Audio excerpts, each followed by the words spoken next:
سبيل الدموع سبيل مريح، تنهدى يا صاحي كي تستريح. بسم الله الرحمن الرحيم. وإذ يرفع إبراهيم القواعد من البيت وإسماعيل ربنا تقبل منا إنك أنت السميع العليم ربنا واجعلنا مسلمين لك ومن ذريتنا أمة مسلمة لك وأرنا مناسكنا وتب علينا إنك أنت التواب الرحيم ربنا وابعث فيهم رسولا منهم يتلو عليهم آياتك ويعلمهم الكتاب والحكمة ويزكيهم إنك أنت العزيز الحكيم. صدق الله العظيم. اللهم صل على سيدنا محمد وعلى آل سيدنا محمد وبارك وسلم. یہ سورہ بقرہ کی آیت نمبر 127 سے 129 تک کی تلاوت کی گئی. ان آیات میں اللہ تبارک و تعالی نے حضرت ابراہیم علیہ السلام کے ایک عمل کا اور پھر ان کی چند دعاؤں کا تذکرہ کیا. فرمایا کہ وہ وقت بھی قابل ذکر ہے جب ابراہیم علیہ السلام بیت اللہ کی بنیادوں کو بلند کر رہے تھے اور ان کے ساتھ حضرت اسماعیل بھی تھے. یہ عمل ہے کہ ابراہیم علیہ السلام اور حضرت اسماعیل علیہ السلام جو ان کے بیٹے تھے، ان دونوں نے مل کر بیت اللہ کو، اس کی بنیادوں کو بلند کیا. بنیادوں کو بلند کرنے کا مطلب یعنی عصر نو تعمیر نہیں کی، بلکہ وہاں پہ تعمیر تھی، اسی کو انہوں نے اسی پر بنیاد کو اور دیواروں کو بلند کر دیا. یرفع کب سے تھی وہاں تعمیر؟ قرآن پاک میں ایک جگہ اور ہے، ان اول بیت وضع للناس للذی ببکۃ مبارکا وہدی للعالمین، کہ اللہ کی عبادت کے لیے دنیا میں جو سب سے پہلا گھر بنایا گیا انسانوں کے لیے وہ خانہ کعبہ ہے. تو سب سے پہلی تعمیر جو انسانوں کے لیے، ان کی عبادت کے لیے، اللہ کو یاد کرنے کے لیے بنائی گئی ہے وہ خانہ کعبہ ہے. اللہ نے فرمایا خانہ کعبہ کو یہ مبارکا وہدی للعالمین، سارے عالم کے لیے برکت بھی بنایا ہے خانہ کعبہ کو، اور سارے عالم کے لیے ہدایت بھی بنایا ہے. یہ دو چیزیں ایسی ہیں، برکت اور ہدایت، جو ہر انسان اس کا محتاج ہے. ہم برکت کے بھی محتاج ہیں اور ہدایت کے بھی محتاج ہیں. برکت کا مطلب یعنی ہمارے پاس جو چیزیں ہیں ہماری ان سے ساری ضرورتیں پوری ہوتی رہیں، یہ برکت ہے. اور ہر انسان اس کا محتاج ہے کہ ہمیں اپنی ضرورت کے لیے کسی کے سامنے ہاتھ نہ پھیلانا پڑے، کسی کے پاس اپنی ضرورتیں لے کر جانے کا موقع نہ آئے. جو کچھ ہے اللہ سب کچھ اسی میں پورا کرتا ہے. ہر انسان اس کا محتاج ہے. اگر زندگی میں برکت نہ ہو تو بہت بڑا کاروبار ہونے کے باوجود انسان دوسروں کا محتاج ہو جاتا ہے. بہت بڑا گھر ہونے کے باوجود دوسری جگہ رہنے کے لیے مجبور ہو جاتا ہے. یعنی دنیا کے بہت سے اسباب کے باوجود وہ دوسروں کا محتاج ہوتا ہے. اگر زندگی میں برکت نہیں تو ہمیشہ اللہ سے برکت کی دعا مانگنا چاہیے کہ اے اللہ ہماری زندگی میں برکت داخل کر دیجیے. عمر میں برکت، وقت میں برکت، مال میں برکت، آل اور اولاد میں برکت. جس میں برکت ہوگی وہ ساری چیزیں انسان کے لیے سکون اور خیر کا ذریعہ بنیں. تو ہر انسان برکت کا محتاج ہے اور ہر انسان ہدایت کا بھی محتاج ہے کہ ہم دنیا میں ایسی زندگی گزاریں کہ ہماری دنیا بھی کامیاب ہو اور آنے والی آخرت کی ہمیشہ ہمیشہ کی زندگی بھی کامیاب ہو۔ ان دونوں کا مرکز اللہ نے بنایا خانہ کعبہ، اور جس دن سے سب سے پہلے بنایا، ان اول بیت، سب سے پہلا گھر ہی بنایا اس کو۔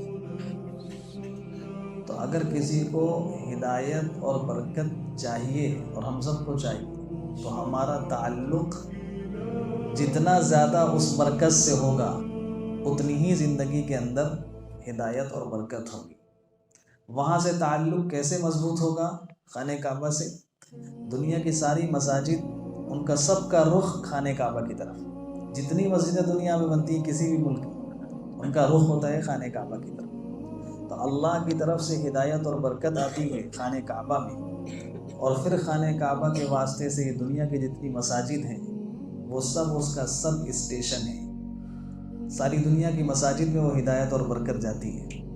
اسی لیے ایک جگہ اور قرآن نے فرمایا فی بیوت اذن اللہ ان ترفع، سورہ نور میں اس کی لمبی تفسیر ہے، اللہ نور السماوات والارض، کہ اللہ کا جو نور ہوتا ہے وہ خانہ کعبہ میں آتا ہے، اور پھر جتنی بھی بیوت اللہ ہیں، مساجد ہیں، وہاں جاتا ہے۔ تو جن کا تعلق مسجد سے جتنا زیادہ ہوگا ان کی زندگی میں اتنی ہی زیادہ خیر اور برکت ہے، اتنی ہی زیادہ ہدایت ہوگی، اتنی ہی زیادہ برکت ہوگی۔ تو ہم سب کو اپنا تعلق مسجد سے مضبوط کرنا چاہیے۔ مسجد سے تعلق مضبوط ہونے کا مطلب نمازیں ہماری ساری مسجد ہو، مسجد میں ہمارا دل اٹکا رہے، نماز کا وقت معلوم کرتے رہیں کہ ہماری نماز چھوٹ نہ جائے۔ بس جو اس کا اہتمام کرے گا اس کا تعلق مسجد سے مضبوط ہو گیا، اور جس کا تعلق مسجد سے مضبوط ہوگا یعنی اس کی نمازیں اچھی ہوں گی، تو وہ خود محسوس کرے گا کہ اس کی زندگی میں برکتیں کتنی محسوس ہو رہی ہیں اور ہدایت کیسی۔ تو قرآن نے فرمایا کہ سب سے پہلا گھر جو بنا ہے وہ خانہ کعبہ ہے۔ یہاں فرمایا کہ ابراہیم علیہ السلام سے پہلے بھی بن چکا تھا، ابراہیم علیہ السلام اس کو بلند کر رہے تھے۔ اب کتنے پہلے بنا تھا؟ دو باتیں۔ ایک بات تو یہ کہ اس کو سب سے پہلے فرشتوں نے بنایا۔ پہلے پوری دنیا میں پانی تھا، کہیں زمین نہیں تھی۔ پھر جہاں خانہ کعبہ ہے وہاں پر ایک جیسے آٹے کا لوتھڑا گول ہوتا ہے، اس کو زمین کا ایسے ہی ایک لوتھڑا زمین سے نکلا حصہ، اور فرشتوں نے اس کو پھیلا دیا اور وہاں پہ خانہ کعبہ بنا دیا۔ پر باقی اکثر روایات میں یہ ہے کہ سب سے پہلے خانہ کعبہ کی تعمیر حضرت آدم علیہ السلام نے کی، اور اس کا حج بھی کیا۔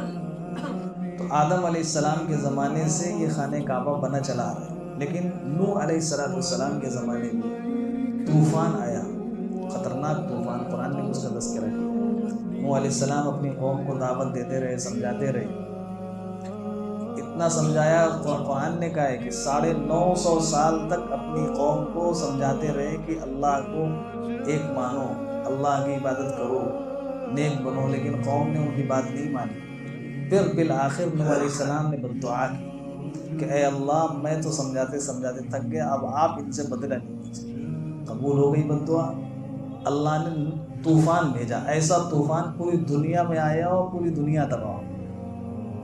ایمان والے تھے وہ بچے، باقی جو مخلوقات تھیں ان کے بارے میں اللہ نے کہہ دیا تھا سب کا ایک ایک جوڑا لے کر ایک کشتی بنا کے اس میں سوار ہو جاؤ، تمہاری حفاظت کر دیں۔ اسی طوفان میں یہ خانہ کعبہ بھی منہدم ہو گیا تھا، ٹوٹ گیا تھا، ٹوٹا پڑا رہا، اور وہ پورا شہر ہی بے آباد ہو گیا، کچھ نہیں باقی رہا وہاں۔ پھر ابراہیم علیہ السلام نے جب جا کر اپنے بیوی ہاجرہ کو اور ان کے بچے کو چھوڑا، اسماعیل علیہ السلام کو، پھر جب وہ بڑے ہو گئے اور کچھ آبادی ہو گئی وہاں، تب اللہ نے حکم دیا کہ اب وہاں جا کر خانہ کعبہ بناؤ، اور جبرائیل علیہ السلام کے واسطے سے نشاندہی کر دی کہ یہاں خانہ کعبہ تھا۔ تو اسی بنیادوں پر جس میں آدم علیہ السلام نے بنایا تھا، وہیں پھر ابراہیم علیہ السلام نے خانہ کعبہ کو تعمیر کیا، بنایا۔ حضور صلی اللہ علیہ وسلم کی نبوت سے پہلے، یعنی جب آپ کی عمر مبارک تقریباً 35 سال کی تھی، اس وقت پھر کچھ طوفان وغیرہ آیا جس کی وجہ سے خانہ کعبہ کو کافی نقصان ہوا، تو مکے کے لوگوں نے پھر سے اس کی تعمیر کا ارادہ کیا۔ اور یہ شرط لگائی کہ چندہ کرو خانہ کعبہ کیسے بنائیں گے، لیکن اس میں بالکل حلال مال لگائیں گے۔ اب حلال مال کا چندہ کیا گیا اور تعمیر ہوئی، تو ابھی تعمیر مکمل نہیں ہوئی تھی کہ پیسے ختم ہو گئے۔ اب کسی کے پاس حلال مال تھا نہیں، تو جتنی ہو گئی تھی اتنے میں خانہ کعبہ بنا دیا۔ آپ نے دیکھا ہوگا خانہ کعبہ کے قریب میں ایک دیوار سی کے شیپ میں بنی ہوئی ہے جس کو حتیم کہتے ہیں۔ ابراہیم علیہ السلام نے جو خانہ کعبہ بنایا تھا وہ حتیم کا حصہ بھی کعبے کے اندر تھا، یعنی چوکور نہیں تھا، اس شیپ میں تھا۔ لیکن چونکہ ان کے پاس حلال مال ختم ہو گیا تو انہوں نے وہیں سے دیوار سیدھی کر دی، بنا دیا۔ جب مکہ فتح ہو گیا اور مسلمانوں کا اقتدار آ گیا تو اللہ کے رسول صلی اللہ علیہ وسلم سوچتے تھے، بلکہ آپ نے کہا بھی کہ میں چاہتا ہوں کہ خانہ کعبہ کو ابراہیمی بنیاد پر پھر بنا دوں، یعنی حتیم کا حصہ خانہ کعبہ کے اندر کر دوں اور اس کے دروازے کو نیچے کر دوں اور 2 دروازے بنا دوں، ایک اندر جانے کے لیے اور ایک باہر نکلنے کے لیے۔ تو لیکن ابھی قوم کے لوگ نئے نئے مسلمان ہوئے، میرے اس عمل سے ان کو یہ ہوگا کہ خانہ کعبہ جیسی مقدس چیز انہوں نے توڑ دیا اور اس کی شکل بدل دی، تو اس لیے اس کو کچھ نہیں کیا۔ پھر بعد میں جب ایک صحابی حضرت عبداللہ ابن زبیر رضی اللہ تعالیٰ عنہ، ایک موقع پر ان کی حکومت آ گئی اور 9 سال وہ حجاز کے حاکم رہے، اپنے زمانے میں انہوں نے پھر خانہ کعبہ کو توڑ کر اسی ابراہیمی شکل میں بنا دیا اور دروازے بھی نیچے کر دیے اور 2 دروازے بنا دیے، ایک جانے کے لیے ایک آنے کے لیے۔ اس کے بعد پھر حجاج ابن یوسف کا زمانہ جب آیا تو اس نے پھر خانہ کعبہ کو توڑ کر پھر ویسے ہی بنا دیا جیسے چوکور بنا ہوا ہے آج، کہ جیسا حضور جب چھوڑ کر گئے تھے نہیں تبدیل کیا تو اب بعد میں بھی کوئی تبدیل نہیں کرے گا، تو پھر ویسے ہی بنا دیا، حتیم کو باہر کر دیا۔ پھر جب ہارون رشید کا زمانہ آیا تو اس نے پھر ارادہ کیا کہ جیسے ابراہیم علیہ السلام نے بنایا تھا اور خود رسول اللہ صلی اللہ علیہ وسلم کی خواہش بھی وہی تھی، تو میں پھر اسی طرز پہ بنا دوں۔ تو اس زمانے کے جو امام تھے حضرت امام مالک رحمۃ اللہ علیہ، پوری دنیا میں اس وقت ان کا فتویٰ چلتا تھا، تو حضرت امام مالک رحمۃ اللہ علیہ نے بادشاہ کو اپنا کیا، اس طرح تو خانہ کعبہ بادشاہوں کا کھلونا بن جائے گا، جو بادشاہ آئے گا وہ اپنے طرز سے تعمیر کرے گا، دوسرا آئے گا پھر وہ بدل دے گا۔ تو ان کے منع کرنے سے اس نے پھر وہ باز آ گیا اور جب سے اسی شکل میں چلا تھا۔ یہ موجودہ خانہ کعبہ کی جو تعمیر ہے تو ترکوں نے بنائی ہے، لیکن ہے وہی شکل، حتیم کا حصہ باہر ہے اور چوکور شکل میں ہمارے سامنے خانہ کعبہ موجود ہے۔ یہ آخری مرتبہ جو تعمیر ہوئی وہ یعنی رسول اللہ صلی اللہ علیہ وسلم کے سامنے ہوئی، بلکہ آپ بھی اس کی تعمیر میں شریک تھے، اس کے بنانے میں۔ اب اس میں بھی بڑی حکمتیں ہیں، اب تو بلکہ آج سے ہمارے بزرگوں میں جو لوگ گزرے ہیں ان کے واقعات جو لکھے ہیں کہ وہ اس وقت آسانی کے ساتھ خانہ کعبہ کے اندر داخل ہو جائے کرتے تھے، دروازوں پہ ایک درمان بیٹھتا تھا، اس سے بات چیت کرنی پڑتی تھی، اگر اثر رسوخ ہوتا تھا تو چلے جاتے تھے، ورنہ لوگ اس کو ہدیہ تحائف دیتے تھے، وہ اجازت دیتے تھے تو لوگ خانہ کعبہ کے اندر جاتے تھے، عبادت کرتے تھے اور واپس آ جاتے تھے۔ لیکن اب چونکہ اتنا رش بڑھ گیا اور اتنی سختی ہو گئی تو خیر کوئی تصور ہی نہیں کر سکتا اندر جانے کا، لیکن اللہ تعالیٰ نے وہ حصہ جو باہر چھڑوا دیا حتیم کا، وہ خانہ کعبہ کا ہی حصہ ہے، اس میں ہر آدمی جا سکتا ہے، تھوڑی سی کوشش کرنی پڑتی ہے، محنت کرنی پڑتی ہے، اس کے اندر پہنچ جاتا ہے۔ جو حتیم کے اندر چلا گیا وہ خانہ کعبہ کے اندر چلا گیا، اس لیے کہ وہ خانہ کعبہ کا ہی حصہ ہے۔ اسی لیے اگر کسی نے طواف کیا اور طواف میں حتیم کے اندر سے نکل گیا، حتیم کا حصہ اس نے طواف نہیں کیا، اس کا طواف کا وہ چکر پورا نہیں ہوگا، اس لیے کہ پورے خانہ کعبہ کا طواف کرنا ہے، حتیم بھی اس میں شامل ہو تبھی طواف مکمل ہو، وہ خانہ کعبہ کا حصہ ہے۔ یہ اللہ تعالیٰ نے فضل فرمایا کہ ہر انسان آج بھی بیت اللہ شریف کے اندر جا کر اللہ سے دعا مانگ سکتا ہے، تھوڑی بہت محنت کرنی پڑتی ہے ورنہ لوگ پہنچ ہی جاتے ہیں جیسے تیسے۔ تو ابراہیم علیہ السلام اور اسماعیل علیہ السلام نے خانہ کعبہ تعمیر کیا، اس کے بعد اس عمل کے بعد ان کی 3 دعاؤں کا اللہ تعالیٰ نے تذکرہ فرمایا کہ خانہ کعبہ کی تعمیر کے بعد ابراہیم علیہ السلام نے 3 دعائیں کی۔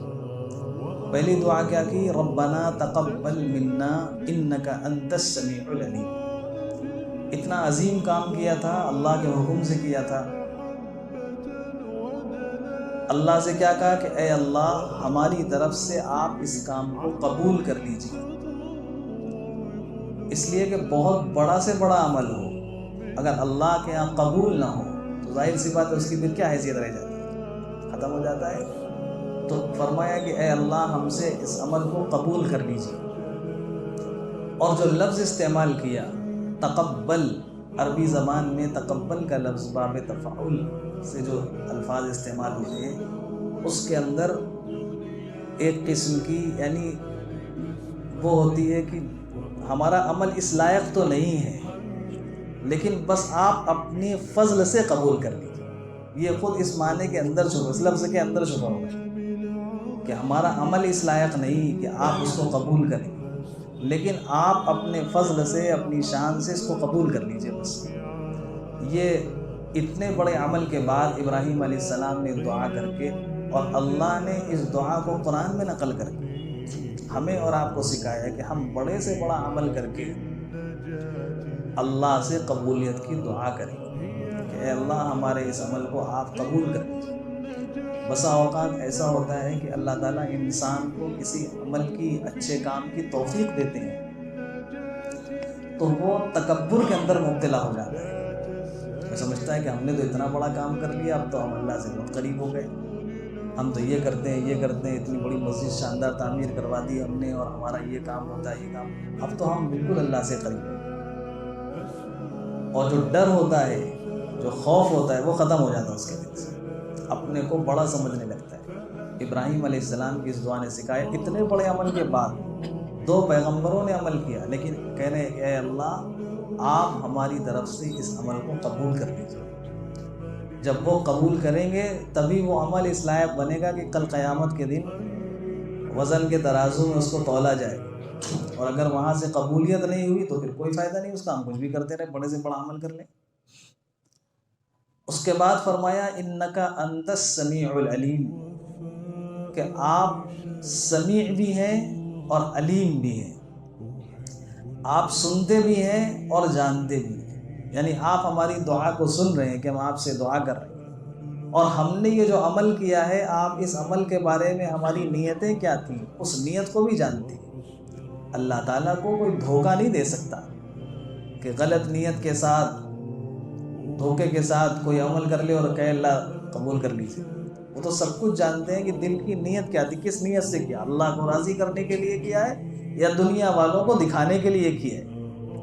اگر دنیا والوں کو دکھانے کے لیے کیا ہے تو اس عمل کی کوئی حیثیت نہیں اللہ کے نزدیک، اس کا کوئی اجر و ثواب، کوئی بدلہ اللہ کے یہاں نہیں ملے گا۔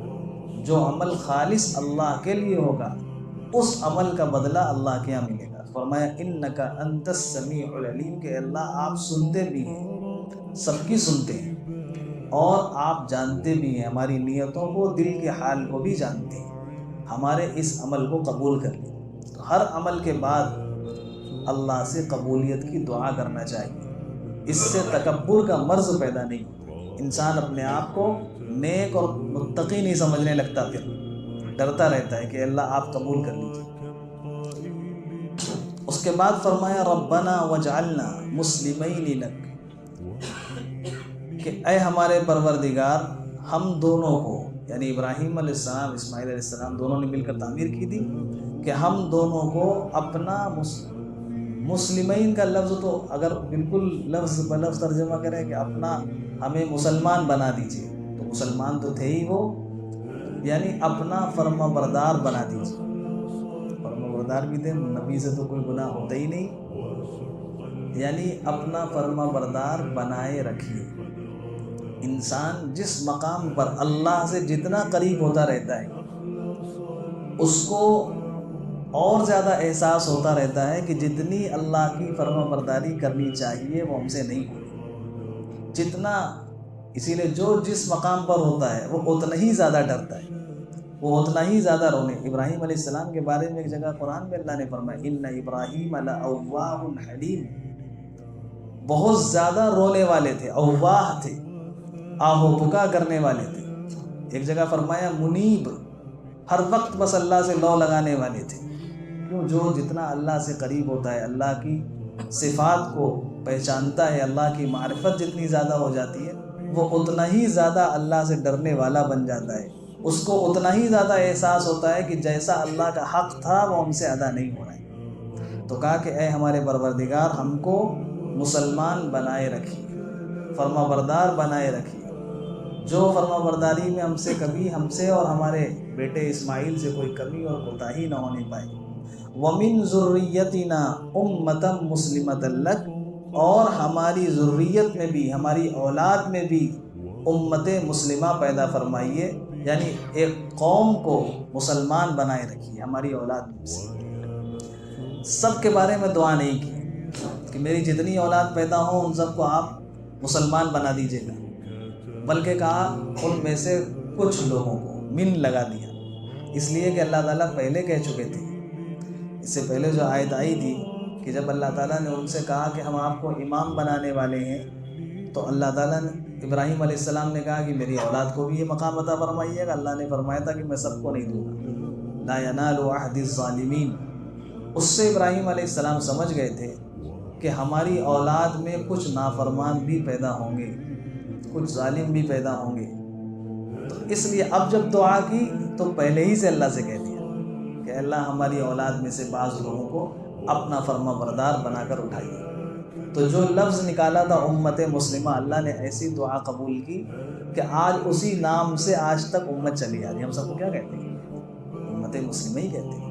تو یہی کہا تھا وَمِن ذُرِّيَّتِنَا أُمَّةً مُسْلِمَةً. جو دعا کی تھی اللہ تعالیٰ نے وہی دعا قبول کر لی. قرآن پاک میں اللہ تعالیٰ نے ابراہیم علیہ السلام کی بہت سی دعائیں نقل کی اور خود فرمایا ہی کہ ابراہیم علیہ السلام اس سے بہت لو لگانے والے تھے، بہت دعائیں مانگنے والے تھے. اور ان کی دعائیں ایسی ہیں کہ ہر دعا کو آپ دیکھیں گے تو پوری قبول ہوئی ملے. جس وقت دعا کی کہ اللہ اس شہر کو، اس جگہ کو، مکہ کے بارے میں فرمایا اس کو شہر بنا دیجیے. کچھ بھی نہیں تھا، کوئی آبادی نہیں تھی، جا کر چھوڑا تھا اپنی زوجہ کو اور اپنے بیٹے چھوٹے، نہ کوئی عمارت نہ درخت، کچھ نہیں. اس وقت دعا کی کہ اے اللہ اس جگہ کو شہر بنا دیجیے. بن گیا شہر کہ نہیں بن گیا؟ ہم اپنی آنکھوں سے دیکھ رہے ہیں. فرمایا یہاں کے لوگوں کو روزی دیجیے گا. لاکھوں لوگ حج میں جاتے ہیں اور ایسے ہی عمرہ کرنے ہیں. ہر وقت کتنے لوگ وہاں پر رہتے ہیں، سب کی ضرورتیں کیسی پوری ہو رہی ہیں، کبھی کوئی کمی نہیں ہوتی. اتنے لوگوں کا انتظام، کھانے پینے کا، ساری چیزوں کا، پھل فروٹ کا، ایک ذرہ برابر کوئی چیز کی کمی نہیں ہوتی. اتنا انتظام، اتنے انتظامات رہتے ہیں. اپنی آنکھوں سے ان دعاؤں کو انسان قبول ہوتے ہوئے دیکھتا ہے. تو جو دعائیں اللہ نے قبول کر لی ہیں، اب اللہ کی شان، ان کی شان کریمی کا تقاضا ہے کہ جب ایک مرتبہ قبول کر لیا تو اب بعد میں اس کو رد نہیں کرتے. اس لیے ان دعاؤں کا اہتمام کرنا چاہیے جو دعائیں حضرت ابراہیم علیہ السلام نے اللہ سے کی. اسی لیے اللہ نے قرآن میں نقل فرمائی کہ ہم بھی انہی الفاظ میں اللہ سے دعا کریں. اپنی اولاد کے لیے دعا مانگی، ربی حب لی من الصالحین، کہ اے اللہ ہمیں نیک اور صالح اولاد عطا فرمائی. ہم بھی دعا کریں اپنی اولادوں کے لیے، ربی حب لی من الصالحین. اپنے والد کے لیے دعا کی، واغفر لی ابی، کہ میرے والد کی مغفرت فرما. بعد میں اللہ نے منع کر دیا ان سے کہ وہ کفر کی حالت میں ان کا انتقال ہوا، اس لیے اب مغفرت کی دعا ان کے لیے، کافروں کے لیے مغفرت کی دعا نہیں کرنا چاہیے. لیکن جب تک اللہ نے منع نہیں کیا تھا، والد کے لیے بھی دعا کی، بچوں کے لیے، اپنے بچے کے لیے دعا کی. کہیں فرمایا کہ اے اللہ مجھے وجعلنی من ورثۃ جنۃ النعیم واغفر لی ابی انہ کان من الضالین ولا تخزنی یوم یبعثون، کہ مجھے قیامت کے دن رسوا مت کیجیے. اب بتائیے، تو پیغمبر ہیں، اتنے جلیل القدر پیغمبر کہ اللہ نے ان کا انتخاب کر لیا کہ قیامت تک جتنے پیغمبر آئیں گے آپ کی نسلوں سے آئیں گے. لیکن دعا کیا فرما رہے ہیں؟ ولا تخزنی یوم یبعثون، مجھے قیامت کے دن رسوا اور ذلیل نہیں کیجیے. یہ دعا بھی اللہ نے ان کی قبول کر لی. یقیناً اللہ ان کو قیامت کے دن رسوا نہیں کرے. ہم بھی اللہ سے انہی الفاظ میں دعا کریں، ولا تخزنی یوم یبعثون، کہ اللہ ہمیں قیامت کے دن، انسان دنیا میں دو چار لوگوں کے سامنے اپنی ذلت برداشت نہیں کر سکتا. قیامت میں وہاں تو اولین اور آخرین ہوں گے، سب ہوں گے، بڑے بھی ہوں گے، چھوٹے بھی ہوں گے. ان کے سامنے اللہ تعالیٰ اگر ہمارے حالات کو ظاہر کر دیں کہ تم دنیا میں یہ کر کے آئے تھے، تو اس وقت کیا ہوگا؟ انسان کیسے شرمندہ ہوگا؟ فرمایا وَلَا تُخْزِنِي يَوْمَ يُبْعَثُونَ، قیامت میں ہمیں شرمندہ نہ کی۔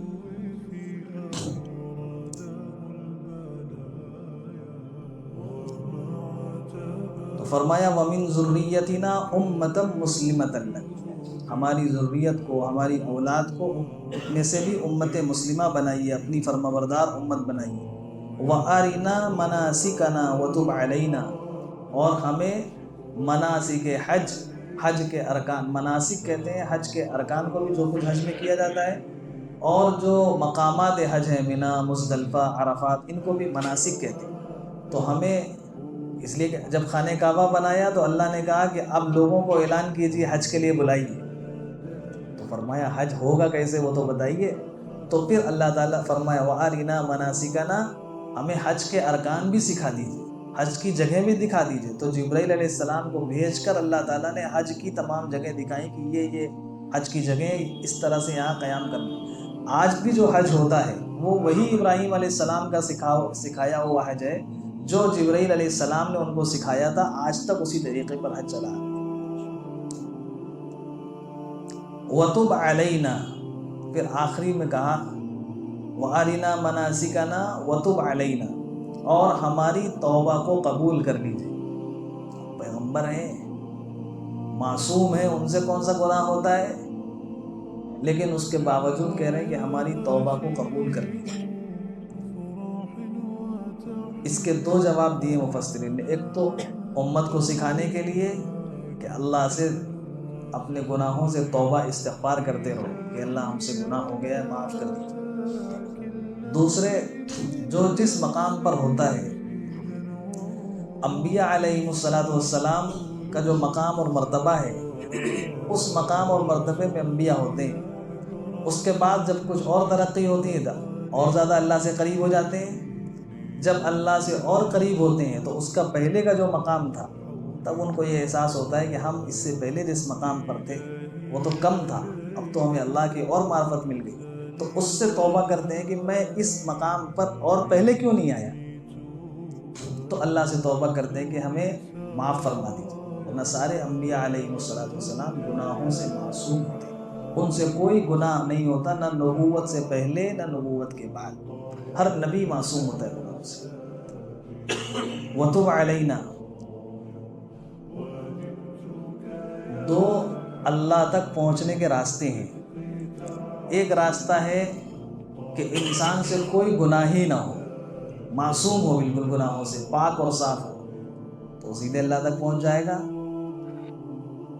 ایک بزرگ تھے، اللہ سے دعا کرتے تھے کہ اے اللہ مجھے معصوم بنا دیجیے، یعنی بس ایسا بنا دیجیے کہ ہم سے کوئی گناہ نہ ہو، اور بہت سالوں تک یہ دعا کرتے رہے کہ اللہ ایسا بنا دیجیے مجھے کہ مجھ سے کوئی گناہ نہ ہو۔ بہت سالوں کے بعد اللہ کی طرف سے پھر القاء ہوا دل میں کہ اے میرے بندے، مجھ تک پہنچنے کے دو راستے ہیں۔ ایک راستہ ہے عصمت، معصوم ہونا، کوئی گناہ انسان سے نہ ہو، بالکل پاک صاف ہو، معصوم، ایک کھڑکی وہ ہے، اور ایک کھڑکی ہے توبہ کی، کہ جب گناہ ہو جائے انسان توبہ کر لے، وہ بھی اللہ تک پہنچ جاتا ہے۔ تو اللہ نے فرمایا کہ میں نے عصمت کی کھڑکی بند کر دی، یعنی اس کا تعلق تو چونکہ نبوت سے تھا، نبی معصوم ہوتے تھے، نبیوں کا سلسلہ بند، وہ کھڑکی بھی بند، اب وہ کھڑکی تو نہیں کھلے گی۔ دوسری کھڑکی جو کھلی ہوئی، جو بند کر دی گئی، اس کو کھلوانے کے تم پیچھے کیوں پڑے؟ جو کھلی ہوئی ہے اس راستے سے آ جاؤ مجھ تک، توبہ کر لو، ہم تم سے اپنے قریب کر لیں گے۔ اللہ تعالیٰ نے قرآن پاک میں توبہ کی جہاں جہاں حکم دیا ہے، اس میں ایک جگہ فرمایا کہ ان اللہ یحب التوابین، یعنی صرف اللہ تعالیٰ گناہ گاروں کو معاف نہیں کرتے بلکہ گناہ سے توبہ کرنے والوں سے محبت کرنے لگتے ہیں۔ سوچئے کہ ایک تو ہے انسان کوئی غلطی کرے، معافی مانگے، دنیا والے زیادہ سے زیادہ یہ ہوتا ہے محبت آ گئی اور یہ بہت زیادہ دیکھا معافی مانگ رہا ہے تو اس کہتے چلو اچھا معاف کرتے ہیں، لیکن اللہ پاک جب معاف کرتے ہیں تو صرف معاف نہیں کرتے بلکہ توبہ کرنے والے کو اپنا محبوب بنا لیں۔ اس سے محبت کرنے لگتی ہیں۔ اور اس کا اندازہ ہم کو دنیا میں ہوتا ہے۔ اللہ تعالیٰ نے دنیا میں اپنی شان ربوبیت کی بہت سی مثالیں رکھ دی ہیں۔ اسی میں ایک مثال ماں باپ ہوتے ہیں۔ ماں باپ اپنے بچوں سے جو محبت کرتے ہیں، ان کی محبت کا تقاضا یہ ہوتا ہے کہ جب بچے ماں باپ سے توبہ، کوئی غلطی ہو گئی بچے سے اور بچہ جاتا ہے ابا کے پاس، لپٹ جاتا ہے، کہتا ابا ہم سے بہت بڑی غلطی ہو گئی، ہم نے آپ کی نافرمانی کر دی، آپ نے کہا تھا ہم نے نہیں مانا، آپ کو ستایا، آپ کو پریشانی ہوئی، آپ مجھے معاف کر دیجیے، اور خوب سچے دل سے اپنے ابا سے معافی مانگتا ہے، لپٹ جاتا ہے، پیر پکڑتا ہے، ہاتھ جوڑتا ہے، تو ابا اپنے اس بیٹے کو معاف کر دیتے ہیں، اور پھر دوستوں سے کہتے ہیں کہ میرا بیٹا نافرمان تو ہے، اس نے میری بات نہیں مانی، نافرمانی کی، لیکن بہت لائق ہے، اس نے مجھ سے ایسی توبہ کی، ایسی مجھ سے معافی مانگی، مجھے اب اس پہ اور زیادہ پیار آنے لگا۔ ہوتا ہے دنیا میں جب انسان توبہ کر لیتا ہے تو ماں باپ پہلے سے زیادہ چاہنے لگتے ہیں۔ تو جس اللہ نے ماں باپ کے دل میں یہ محبت ڈالی ہے، وہ اللہ تو ساری دنیا کی ماؤں سے زیادہ اپنے بندے کو چاہتا ہے، ساری دنیا کی ماؤں سے۔ جو ہم لوگ سنتے نا 70 ماؤں سے زیادہ، 70 ماں کیا ہوتی ہے؟ دنیا میں جتنی محبتیں ہیں وہ سب کا پیدا کرنے والا وہ رب ہے، اس کے پاس کتنی محبت ہوگی؟ تو وہ اپنے بندے کو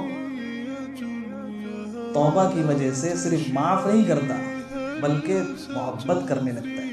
تو فرمایا وَتُبْ عَلَيْنَا، کہ اے اللہ ہماری توبہ کو بھی قبول کر لیجیے، مجھے معاف کر دیجیے، اور امت کو سکھانے کے لیے کہ بڑا سے بڑا عمل کرو، اس کے بعد اللہ سے توبہ اور استغفار کرو۔ اسی لیے ہم لوگ نماز پڑھتے ہیں، دیکھیے نماز کے بعد کیا ہے؟ کہو استغفر اللہ استغفر اللہ استغفر اللہ۔ حالانکہ اتنا بڑا عمل کیا ہے، اس کے بعد نماز استغفار کی کیا ضرورت ہے؟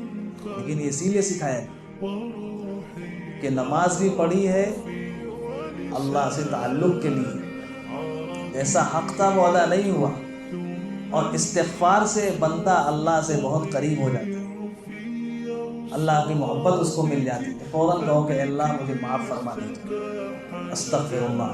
نماز کے آخری میں درود شریف جب پڑھ لیتے ہیں، ساری چیزیں پڑھ لی، کھڑے ہوئے ثنا پڑھی، اللہ کی تعریف کی، سورہ فاتحہ پڑھی، سورت پڑھی، سب کچھ پڑھنے کے بعد آخری میں ہم سلام پھیرنے لگے تو کیا پڑھتے ہیں؟ اللہم انی ظلمت نفسی ظلما کثیرا، اے اللہ میں نے بہت زیادہ ظلم کیا، ظلما کثیرا، بہت نافرمانیاں کی ہیں آپ کی، اور ولا یغفر الذنوب الا انت، آپ کے علاوہ کوئی معاف نہیں کر سکتا، آپ ہی ہیں جو معاف کر سکتے ہیں، بس آپ معاف فرما دیجئے، اپنے فضل سے، اپنے رحم سے معاف فرما دیجئے، میرے اوپر رحم کیجئے، انک انت الغفور الرحیم، یقیناً آپ بہت زیادہ مغفرت کرنے والے، بہت زیادہ رحم کرنے والے۔ یہ نماز کے وقت جو آخری میں دعا سکھائی، آپ کون سا ظلم کیا تو اللہ کے سامنے آ کر کھڑے ہو، یہ اسی لیے کہ نماز کا جو مقصد ہے انسان اللہ کے قریب ہو جائے، توبہ کے ذریعے سے انسان اللہ کی محبت کو پا لے، تو خوب زیادہ توبہ اور استغفار کرنا چاہیے۔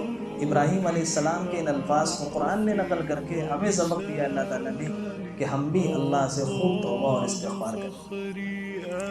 ایک حدیث میں فرمایا ہے کہ جس شخص کے نام اعمال میں خوب زیادہ استغفار اور توبہ لکھا ہوگا وہ بہت خوش قسمت ہوگا قیامت کے۔ تو ہم سب بھی روزانہ خوب توبہ اور استغفار کیا کریں، چلتے پھرتے اٹھتے بیٹھتے کہ اللہ۔ ایک صحابی ہیں حضرت مولانا یحییٰ نعمانی صاحب تشریف لائے تو وہ بھی سنا رہے تھے، ایک صحابی فرما رہے تھے کہ میں نے ایک مرتبہ رسول اللہ صلی اللہ علیہ وسلم کی گفتگو میں گنا، کاؤنٹ کیا کتنی مرتبہ آپ استغفار کرتے ہیں۔ آپ گفتگو کرتے تھے، بات چیت کرتے تھے، بیان کرتے تھے، صحابہ سے کچھ کہتے تھے تو بیچ میں بار بار کہتے تھے کہ اے اللہ معاف فرما دیجیے، اے اللہ معاف فرما دیجیے۔ تو ایک صحابی کہتے ہیں کہ میں نے ایک مرتبہ گنا تو ایک مجلس میں آپ نے 100 مرتبہ یہ جملہ کہا تھا۔ آپ سوچئے وہ تو امام الانبیاء تھے، نبیوں کے بھی امام تھے، سردار تھے، اللہ کے سب سے محبوب بندے تھے، دنیا میں اللہ کے بعد کسی کا مقام اور مرتبہ ہے تو ان کا ہے، لیکن وہ ایک ایک مجلس میں بیٹھ کر گفتگو کے دوران بھی اللہ سے کہتے تھے کہ اللہ معاف فرما دے، رب اغفر لی وتب علی، یہ جملے رب اغفر لی وتب علی انک انت التواب الغفور، یہ 100 مرتبہ آپ نے ایک مجلس میں جملہ کہا، آپ بھی یہی حضور صلی اللہ علیہ وسلم کے الفاظ یاد کرنے ہیں، رب اغفر لی وتب علی انک انت التواب الغفور۔ پھر فرمایا انک انت التواب الرحیم۔ انبیاء علیہم السلام کو اللہ تعالیٰ کی جو معرفت ہوتی ہے اور اللہ کی جو پہچان ہوتی ہے، وہ اللہ کی صفات سے جتنا واقف ہوتے ہیں تو بہت زیادہ ہوتی ہے، اس لیے ان کے ہر لفظ میں ایسی بات ہوتی ہے کہ جو بالکل اللہ کی شان کے مطابق ہو۔ تو فرمایا کہ اے اللہ معاف فرما دیجئے۔ کیوں معاف فرما دیجئے؟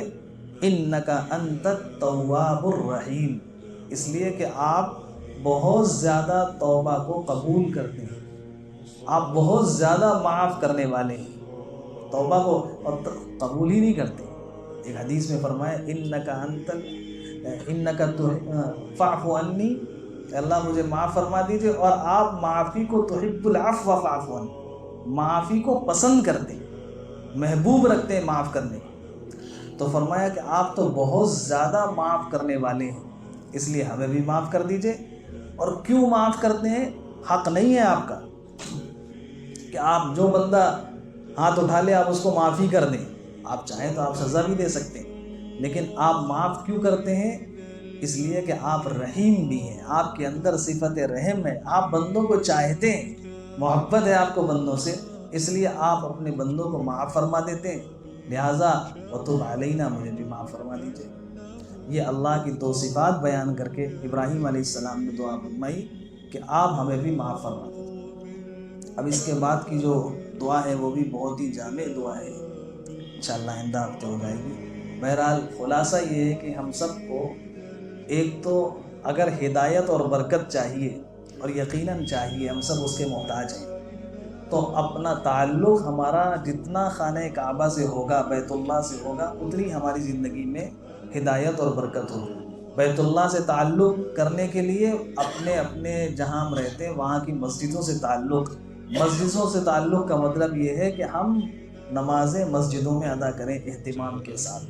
جتنی زندگی میں نمازیں ہوں گی ہدایت اور برکت اتنی زیادہ ہوگی۔ دوسرے ابراہیم علیہ السلام کی جو دعائیں ہیں ان دعاؤں کو ہم یاد کریں اور انہی الفاظ میں اللہ سے مانگیں۔ وہ ساری دعائیں اللہ قبول کر چکے ہیں، وہ رحیم اور کریم ہیں۔ جب ایک مرتبہ دعا قبول کر لی، انہی الفاظ میں اب اللہ کا کوئی بندہ مانگے گا، اور پھر اللہ نے قرآن میں نقل کر دی ان دعاؤں کو، اور قرآن ہماری اور آپ کی ہدایت اور رہنمائی کے لیے اللہ نے نازل کیا ہے۔ ہم انہی الفاظ سے اگر اللہ سے دعا مانگیں گے، یقیناً اللہ تعالیٰ ہماری دعا بھی قبول کرے گا۔ اس لیے انہی الفاظ کو یاد کریں اور ان الفاظ میں اللہ سے خوب مانگیں۔ اللہ تعالیٰ ہم سب کی دنیا بھی بنائے اور آخرت بھی بنائے۔